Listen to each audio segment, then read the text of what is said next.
Boa noite a todos. Vereador Jean, parabéns pela iniciativa. Espero que não seja a única, que nós possamos repetir esse encontro, quem sabe trazendo pessoas também das outras cidades, porque eu acredito que nós precisamos trabalhar na Grande Florianópolis. Boa noite às autoridades presentes e aos protetores e militantes da causa. Eu sei que vocês saíram hoje de casa com esse dia feio, horrível, chuvoso, e vieram para cá com a esperança de que alguma coisa boa aconteça, né? Que nós plantemos uma sementinha. E eu também, quando me convidaram, eu disse, eu vou, porque nós temos que alavancar alguma coisa. Estou muito contente com tudo que tenho ouvido aqui hoje. Preparei vários assuntos que eu poderia falar, porque, afinal, na proteção animal eu já fiz tudo, né? Comecei do zero até montar um projeto que deu certo, que foi copiado e tantas coisas assim. Chegando aqui, escutando mais ou menos os problemas que estão afligindo todos, eu me dei conta que seria, então, pertinente que eu trouxesse um pouco da experiência, que eu apontasse o que foi correto, o que deu certo, como funcionou. Então, eu posso dizer para vocês que nós teríamos que partir para construir um projeto muito bom, efetivo, partimos de ideias claras. Isso é muito importante. Eu sou uma pessoa muito objetiva e muito pragmática, ainda que eu tenha uma compaixão enorme pelos animais, mas eu aprendi a separar as coisas, porque a gente coloca a inteligência a trabalhar pela compaixão. Aí funciona, porque só sentir pena do bichinho, pobre bichinho, chorar, se deprimir, não serve para nada. Nós precisamos de atitude, muita atitude. Então, nós temos que ter ideias claras do que nós precisamos, para que nós não caiamos em armadilhas de criar projetos que são apenas paliativos, que são como placebos, que não têm efeito nenhum, e que eles terminam sendo malversação do dinheiro público. Aí, digamos, os protetores que sugeriram esse projeto ficam mal com o poder público. Ah, nós fizemos assim, como vocês disseram, e não deu certo. Então, ideias muito claras. Nós temos que saber, através de... Aí entra o segundo ponto. Estudos técnicos. O que o município de Palhoça precisa? Qual é o número de castrações diárias que precisa ter? Isso aí a gente vai buscar dados, onde seja que eles estejam, como eu fiz em Florianópolis no ano 2005. Naquele tempo, vocês imaginem, né, 12 anos atrás, nem se falava em castração, quanto mais em dados técnicos. Eu me lembro que eu fui buscar na UISPA, na Organização Mundial de Saúde, e eu descobri que, pela população, o número ideal para Florianópolis era 24 esterilizações por dia, notem, todos os dias. Os protetores sabem, e quem não sabe agora fica sabendo, que a reprodução dos animais, cães e gatos, ela é geométrica. Se reproduzem descendentes sobre descendentes sobre descendentes, e fica assim algo astronômico. É como uma bola de neve que vem descendo a montanha sobre nós. E essa bola vai aumentando, vai aumentando, vai aumentando. Então, é o ritmo que vai dar a contenção desse crescimento populacional, como se nós fôssemos colocando calços para que essa bola fique lá, que ela não desça, não desça, não desça, e ela começa a derreter e não cai. Então, isso tem que ser muito bem planejado, tem que se organizar. Temos um centro de bem-estar animal, qual é a capacidade que ele tem para fazer de cirurgias? Tem 3 mesas, 4 mesas, quantos veterinários, tudo isso tem que ser determinado. até chegar nesse número ideal. Palhoça é muito fácil. Eu comecei a fazer lá em Florianópolis quando tinha 450 mil habitantes. Palhoça tem menos de 200. Quanto? Então, isso aí, com técnica, é facilmente controlável. Não é necessário todo esse sofrimento nas ruas. Eu olhei também um pouco da legislação da cidade, ela é boa. Ela permite tudo. Então, o que está faltando? Planejamento. Então, agora nós entramos. Ideias claras, estudo técnico e planejamento. Como é que nós vamos fazer? Assim, assim, assado. Nós vamos começar esterilizando tanto os animais, nós vamos ter que encontrar uma forma de fazer isso. Naturalmente, vai progredir, porque o animal não necessita só esterilização, ele precisa de cuidados de saúde. A esterilização é apenas um episódio na vida do animal.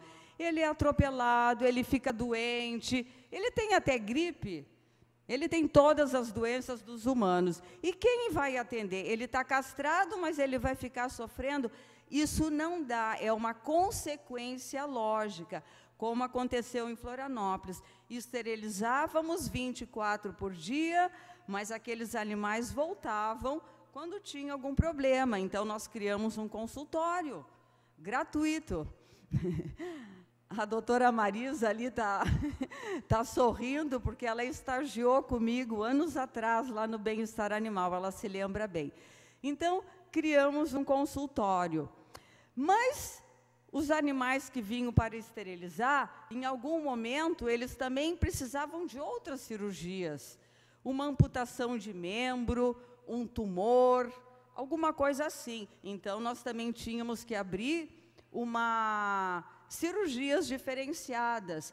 Aí as pessoas começavam a nos telefonar: eu preciso muito levar o meu cãozinho, está doente, mas ele é grande, eu não tenho carro, e toda aquela história. Então, nós começamos a fazer um atendimento domiciliar.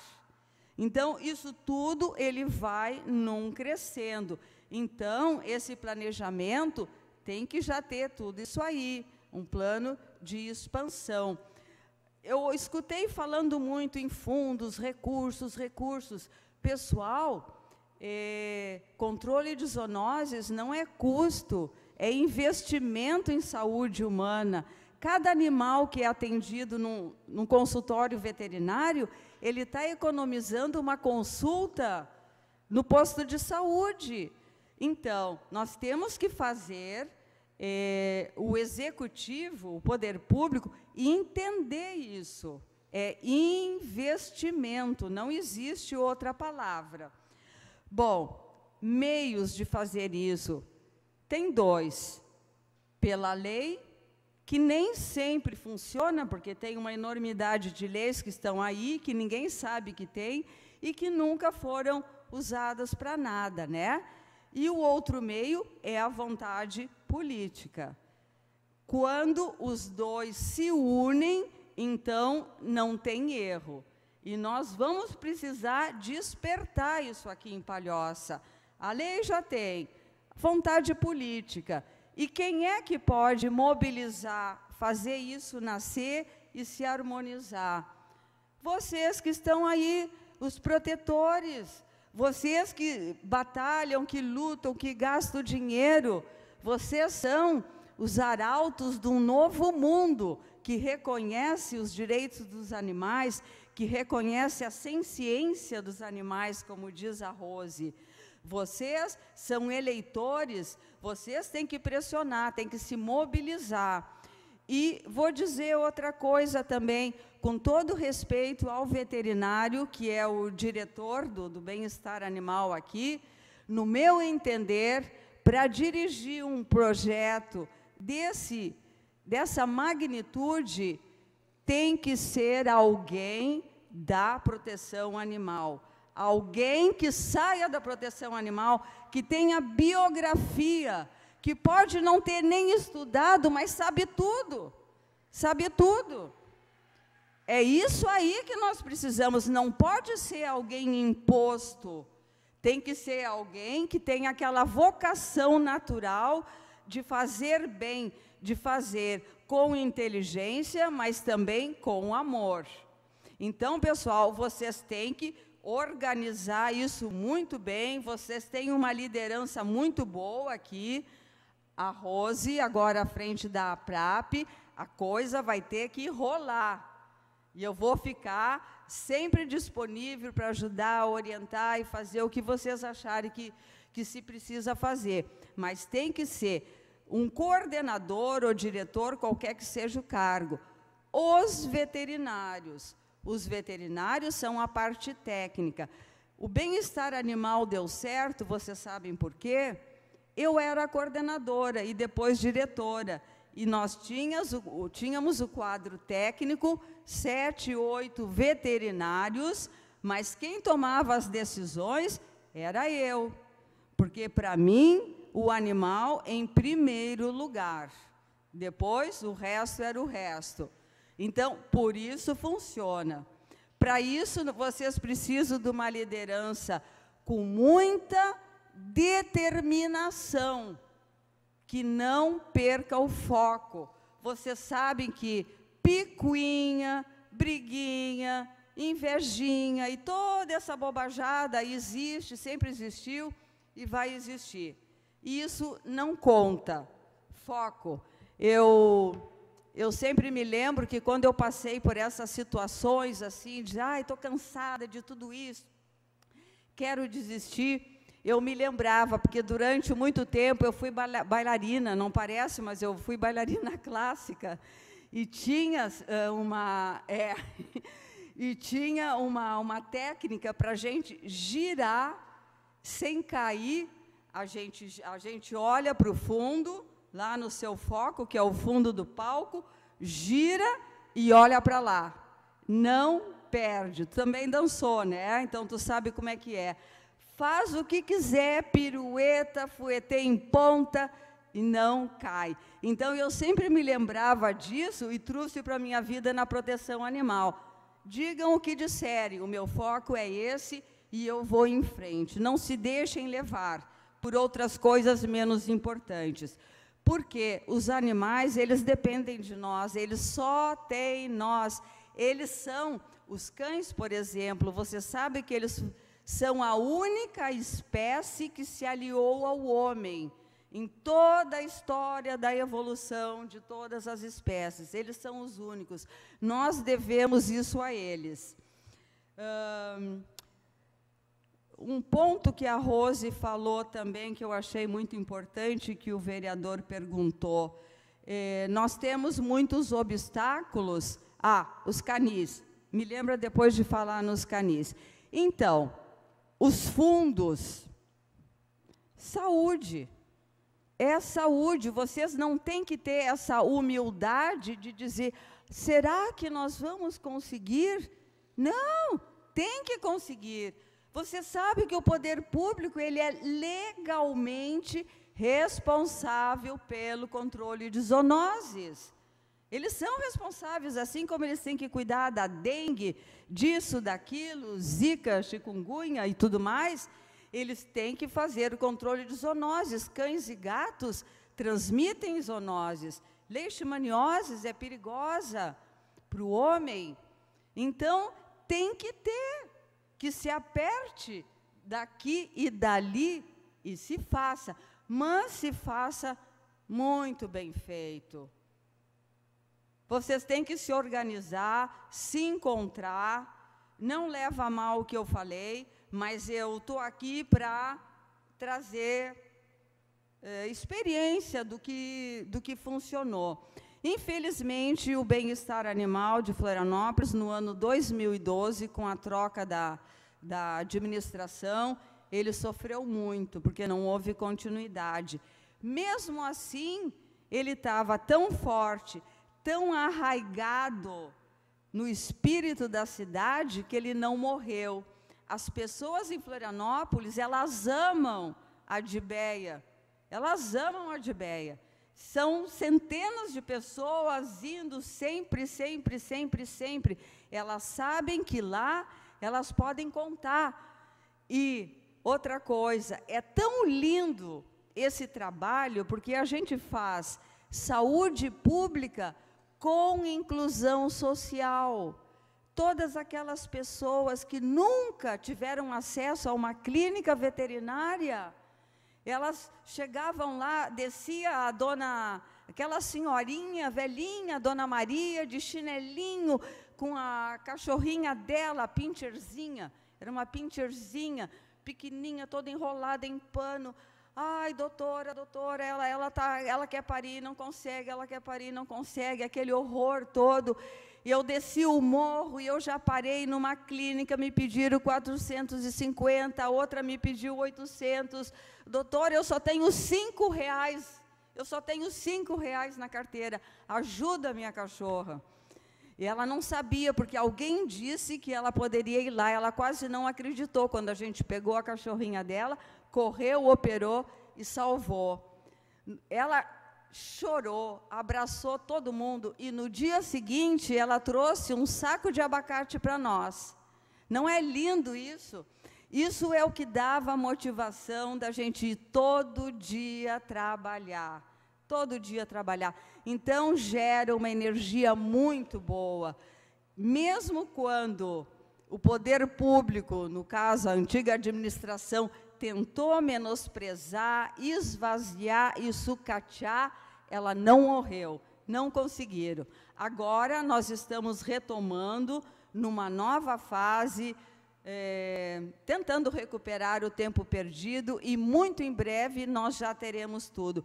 E vou dizer para vocês uma coisa, de 2009 até 2012 nós recebemos 44 municípios do Brasil inteiro que foram lá conhecer o projeto. Eles queriam entender como é que era que aquilo ali funcionava tão bem, porque nós recolhíamos o animal abandonado, maus tratos, etc., e nós nunca conseguimos passar de 120 animais no canil, porque nós doávamos.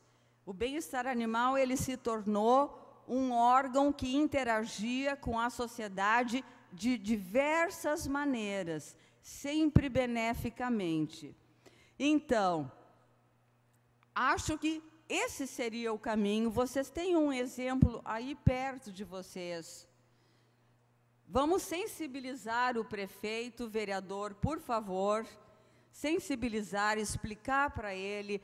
Você sabe, eu sou vereador agora, mas eu já concorri 2 vezes e eu faço uma votação muito grande desde 2008, sem fazer campanha, sem nada. Fiquei primeira suplente, também não fiz muito, né, porque eu sempre era candidata para ajudar o prefeito e coisa e tal. Aí, quando me propus, não, agora eu fui, para vocês verem, foram os protetores, o único segmento que conseguiu botar uma mulher na Câmara em Florianópolis. Nós somos muito fortes. E esse último momento da minha vida na proteção animal, ele está sendo para polir a legislação.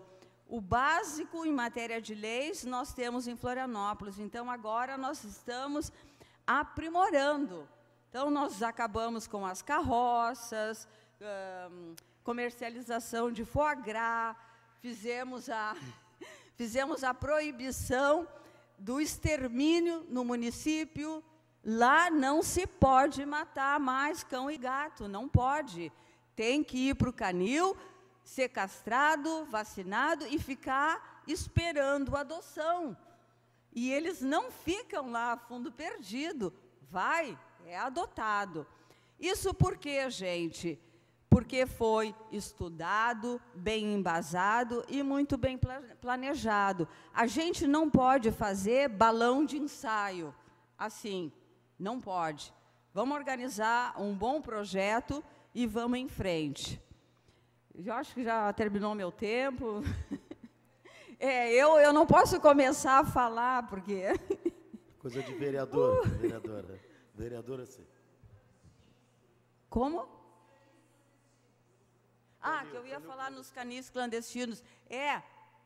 Tu tens toda a razão, é um grande mal, porque a gente enxuga de um lado, castra, e tem pessoas só com fins comerciais, ganância, colocando mais indivíduos na rua, e a grande maioria vai parar novamente no abandono, né?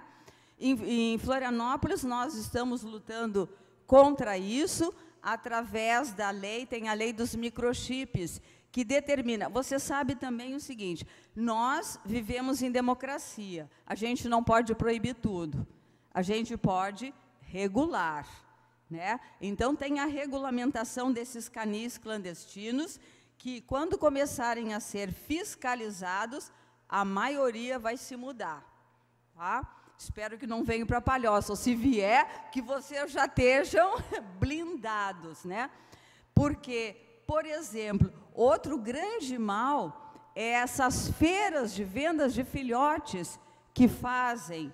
O canil clandestino é uma praga, além do que proporcionar um grande sofrimento para os animais da forma como eles são criados, né? Engaiolados, doentes. E essas feiras de animais em Florianópolis, nós também já acabamos com uma simples normativa, não é nem lei, fica aqui uma ideia, uma normativa da vigilância sanitária que exige o ciclo completo de vacinas nos filhotes. E como a vacinação termina apenas com 6 meses, com a última dose da raiva, ninguém vai fazer feira para vender filhote de 6 meses, né? Que já é quase adulto. Então, a gente sendo assim, quebrando a cabeça, sendo esperta, a gente vai conseguindo, tá? Eu quero me colocar à disposição de vocês para outros assuntos, o que vocês precisarem, eu estou sempre à disposição lá no gabinete, tá? É a minha missão na vida, eu já estou com mais de 30 anos nessa luta, é a minha missão na vida, são os animais, e eu nunca vou me negar a ajudar. Muito obrigada. Aguarda um minutinho, vereadora, por favor. Vereadora, aguarda um minutinho, por favor. Nas considerações tecidas pela senhora, a senhora revelou a necessidade, uma necessidade muito debatida no meio acadêmico, a necessidade de se conhecer e se planejar, que é coisa rara, que a gente quase não tem encontrado aí na administração pública, tem sido bastante difícil encontrar elementos que consigam compor este conjunto, conhecimento e planejamento. Diante do conhecimento demonstrado pela senhora, eu precisaria que a senhora falasse algo sobre a associação Poder Público, ONG e Iniciativa Privada. Funciona? O poder público e ONGs, sim, funciona. Eu falo da minha experiência. Então, por exemplo, bem-estar animal criado, e agora? Nós temos aqui 40 favelas para a gente subir, para cadastrar esses animais. Quem é que vai fazer? Prefeitura não tem funcionário. Então, vamos lá, chama as ONGs. E me apareceram mais de 500 voluntários. E foi um sucesso, uma maravilha. Nós temos voluntários lá desde 2005. São os mesmos. Quanto mais eles ajudam o trabalho, mais eles querem, porque se a pessoa é voluntária, ela é atuante numa ONG de proteção animal, o que ela mais quer é ajudar os animais. Eu vou dar um exemplo bem simples, bem prático. Funciona assim, o poder público, ele quer controlar as zoonoses. Eu não quero mais cachorro na rua. É como quando a gente quer ter uma cidade limpa. As pessoas têm que colocar o papel no lixo, mas aí o poder público não dá o cesto de lixo, aí as pessoas atiram no chão, não funciona, é simples. Então, o poder público entra com esse projeto, esterilização, por exemplo, né, para começar, e as pessoas acolhem. E nós vamos criando, pouco a pouco, a responsabilidade no munícipe. Ninguém resolve esse problema sozinho. Poder público, as ONGs cooperando e o munícipe. Depois de um tempo, o munícipe já vem sozinho.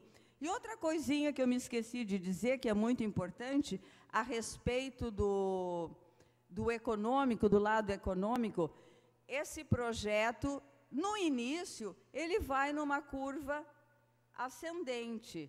Vamos criar isso, isso, isso, isso e aquilo.